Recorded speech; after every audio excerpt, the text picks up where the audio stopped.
Halo, halo, halo, shalom. Apa kabar adik-adik yang ada di rumah?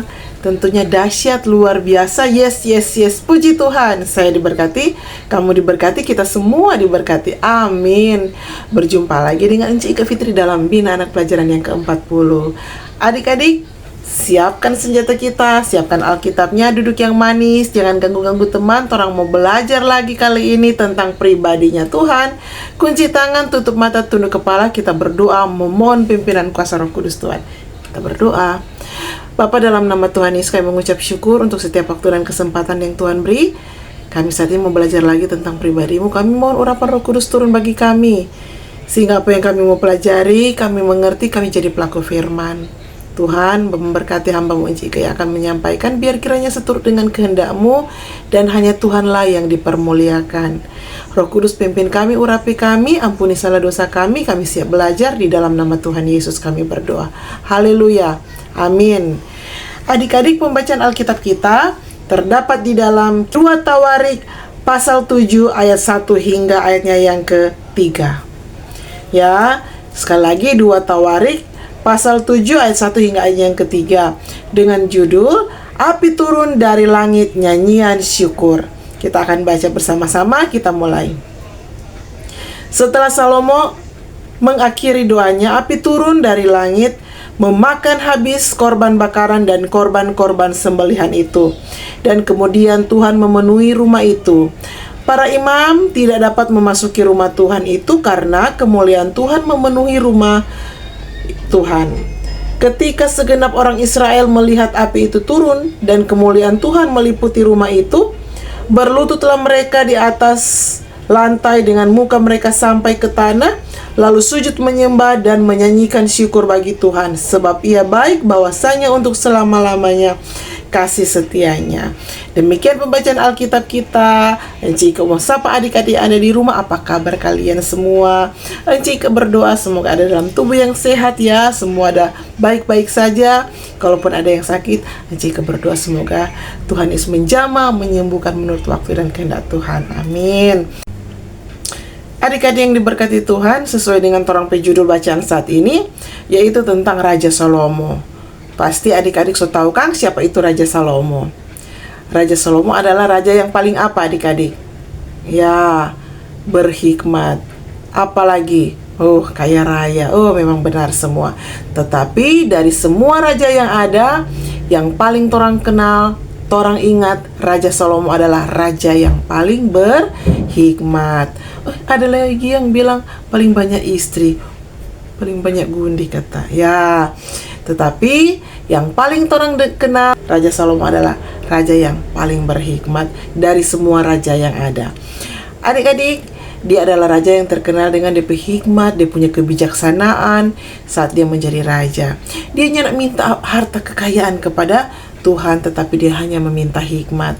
Apakah adik-adik tahu siapa DP ayah dari Raja Salomo? Ya, namanya Raja Daud. Jadi sebelum Raja Salomo ada, Raja Daud punya kerinduan mau mendirikan bait Allah, ya, atau rumah buat Tuhan. Karena kan di masa Raja Daud, dorang pe tempat beribadah, ya, hanya dari kemah, ya. Tolong baca, jaga bilang kemah suci. Cuma aja bongkar pasang adik-adik, kong pindah-pindah lagi dari satu tempat ke tempat yang lain. Nya nak menetap adik-adik. Jadi Raja Daud merindu untuk mendirikan bait Allah, ya, tempat yang tetap atau permanen, ya, untuk membuat bangunan beribadah, ya, begitu. Tetapi Allah berfirman kepada Daud, sesungguhnya, ya, Allah berjanji bahwa bukan Daud yang akan mendirikan itu bait suci, tetapi akan mendirikannya adalah keturunannya, yaitu Raja Salomo, anaknya adik-adik, ya. Dan memang benar adik-adik, Raja Salomo mendirikan bait Allah, tempat kediaman Allah, ya, di tengah-tengah umat Israel. karena pertolongan Tuhan sehingga Raja Salomo berhasil membangun itu bait suci. Nah, adik-adik yang diberkati Tuhan, pada waktu pentahbisan rumah rumah Tuhan, Raja Salomo ada baking ibadah ya. Sampai di sini kalau jaga ada naik rumah baru atau ada baking syukuran ulang tahun atau baking syukuran apa saja, baking ibadah. Ya, luar biasa. Tentu ketemu banyak berkat, Kang diberkati. Jangan lupa undang Pak Enci Ike nih. Jadi adik-adik yang diberkati Tuhan, ini Raja Salomo ada bikin pentahbisan sebagai rasa syukur ya. Rasa syukur kepada Tuhan karena apa yang Tuhan sudah buat. Dia bersujud, dia berdoa pada Tuhan, dia panggil semua itu para tua-tua yang ada, kepala suku, pemimpin kaum keluarga, bahkan itu orang Lewi bersama-sama berkumpul di Yerusalem. Jadi Raja Salomo menyediakan itu persembahan buat Tuhan yang terbaik ya. Yang asal-asalan dah kasih pada Tuhan yang terbaik. Adik-adik kok jambak kasih pada Tuhan tuh persembahan bagus-bagus tuh. Ya tuh lecek-lecek so kusam tuh doi atau so bubu anyir tuh dari pasar dia cuci ke sana, setrika ke sana. Adik-adik kasih yang terbaik tuh. Kalau ada yang masih tore-tore kasih ke sana yang tore-tore ya, seperti itu adik-adik. Jadi adik-adik ini Raja Salomo ada kasih persembahan buat Tuhan yang tidak asal-asalan, dia kasih yang terbaik ya. Jadi orang-orang yang ada di situ mengatur ini persembahan, ada korban bakaran, ada korban sembelihan ya, semua itu dorang ada atur tuh bagus-bagus adik-adik ya. Ada kambing, ada domba, mereka siapkan itu persembahan kepada Tuhan ya. Adik-adik di situ ada juga yang bertugas untuk membawakan puji-pujian, Kang. Nah, sebelumnya ini Raja Salomo ada berdoa ya. Dan adik-adik ini Raja Salomo ada berdoa panjang sekali ya. Di pasal sebelumnya di situ ada Raja Salomo berdoa. Dia berdoa yang sungguh-sungguh pada Tuhan ya. Dia serius ada berdoa. Jadi kalau orang mau berdoa pada Tuhan, kalau berdoa panjang berarti itu ada yang mau disampaikan pada Tuhan. Jika kalau dia berdoa begitu, lu mau berdoa satu-satu tuh jika anak-anak lu orang dah 3 tuh. Jika mau berdoa satu-satu belum untuk keluarga orang tua, belum untuk orang lain. Apalagi jika juga sebagai KPDP ya ada pokok-pokok doa. Nah seperti itu tuh Raja Salomo ada berdoa panjang sekali. Nah adik-adik, kalau adik-adik Enci soba berdoa tak panjang, mungkin so ada yang pasti Kang. Tentu ada sto adik-adik yang suka berjalan sampai suka luar dari ruang ibadah toh. Ada yang suka inti ini Enci berdoa panjang pelamun toh, ada berdoa apa sih ini. Nah, adik-adik nak bagus tuh begitu. Coba inti begitu. Tuh doa nak mau tembus sampai pada Tuhan ya. Nah, adik-adik nak boleh begitu. Tuhan ada lihat-lihat. Adik-adik hubungan dengan Tuhan. Orang ini lah cari muka pada Tuhan, bukan cari muka pada manusia. Orang mau curhat pada Tuhan, tentu katu orang mesti sungguh-sungguh. Kan Tuhan melihat tuh, orang isi hati, orang tingkah laku itu harus sopan di hadapan Tuhan. Ya adik-adik, setelah Salomo mengakhiri doa, api turun dari langit memakan habis itu korban bakaran dan korban-korban sembelihan.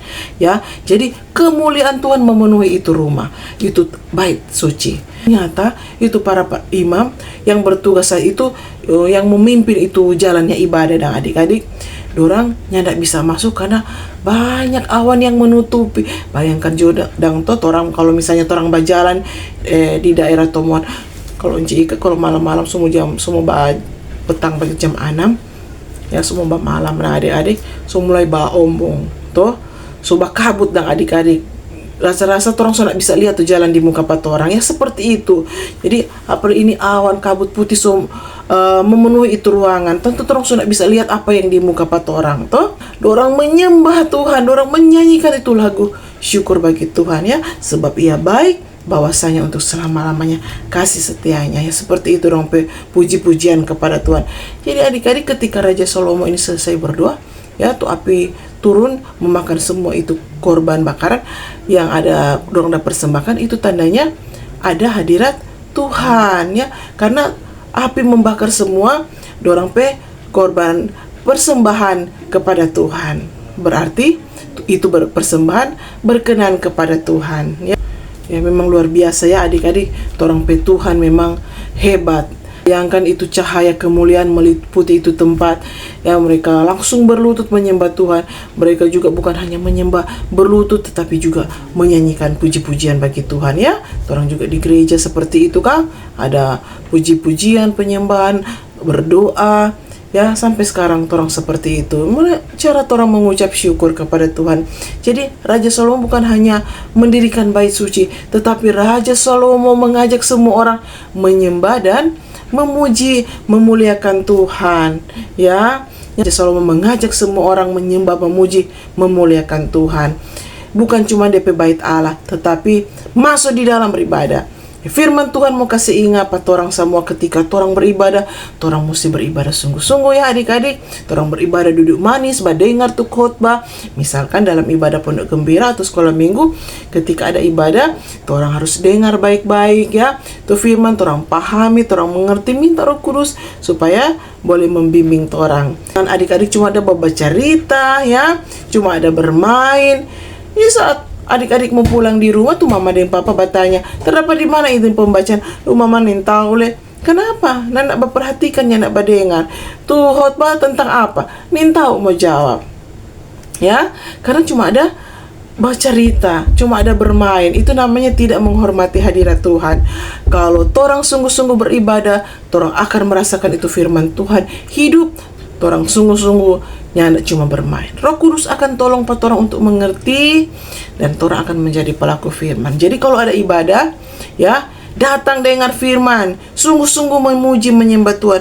Biar orang tidak dapat lihat apa Tuhan, tetapi Tuhan ada lihat apa orang. Dia ada lihat dari anak-anak ya, yang sungguh-sungguh ada datang untuk dengar firman di gereja atau di pondok gembira. Toh, supaya semua orang akan menghasilkan itu buah-buah yang baik, buah-buah yang benar, tidak buah-buah yang busuk ya, tapi buah-buah yang baik dalam terampai kehidupan senantiasa ya. Begitu juga kalau orang mau memberikan terampai persembahan, bukan cuma soal ini ya, bukan cuma soal doi adik-adik. Biar adik-adik udah kasih doi banyak Pak Tuhan, Tuhan kaya, Tuhan punya semua itu. Tetapi orang juga beribadah kepada Tuhan sampai yang orang ada kasih terampai tubuh ini sebagai persembahan yang hidup, yang berkenan untuk Tuhan ya. Jadi orang harus jaga baik-baik ini kekudusan hidup, terampai hati, terampai tubuh di hadapan Tuhan ya. Torang pe kelakuan, torang pe tindakan, perbuatan, semua torang harus jaga itu kekudusan. Jangan sampai menyakiti hati Tuhan, dan jangan sampai menyakiti hati sesama ya, supaya persembahan kita kepada Tuhan itu berkenan, benar-benar menyenangkan hati Tuhan. Amin adik-adik. Jadi pelajaran kita apa? Kita mau, firman Tuhan mau mengingatkan supaya kita hanya menyembah, memuji, memuliakan Tuhan hanya kepada Tuhan Allah ya. Kita harus memberikan yang terbaik buat Tuhan, yaitu tubuh kita sebagai persembahan yang hidup, yang berkenan kepada Tuhan, dari sikap hidup kita yang menyenangkan hati Tuhan ya. Dengan demikian terpujilah Yesus Kristus sebagai firman yang hidup. Amin. Kita berdoa. Terima kasih Tuhan, kami boleh belajar lagi tentang pribadi-Mu. Tolong kami, mampukan kami jadi pelaku firman. Terlebih Tuhan, tolonglah anak-anak-Mu ini agar supaya boleh selalu memberikan persembahan tubuh mereka sebagai persembahan yang hidup dan berkenan di hadapan Tuhan. Dan biar kiranya lewat pembelajaran kali ini hanya Tuhan yang dimuliakan. Segala puji, hormat, kemuliaan bagi-Mu. Dalam nama Tuhan Yesus kami berdoa mengucap syukur. Haleluya. Amin. Demikian pembelajaran Bina Anak kita kali ini. Terima kasih bagi semua yang selalu menyaksikan YouTube channel Encik Iko Fitri. Tuhan Yesus memberkati kita semua. Sampai jumpa. Shalom. Tuhan Yesus memberkati.